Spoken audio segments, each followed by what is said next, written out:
master Ruhul Amin Bhuiyan sir, press ক্লাবের সম্মানিত secretary জনাব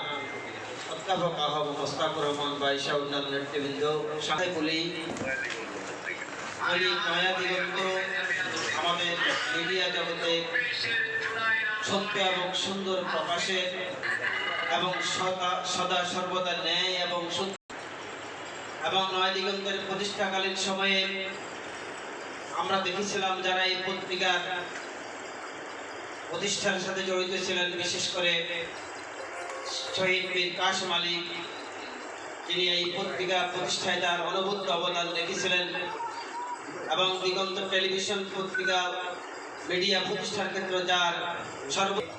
আমি মরহুম শহীদ বীর কাশেম আলীকে শ্রদ্ধাভরে স্মরণ করি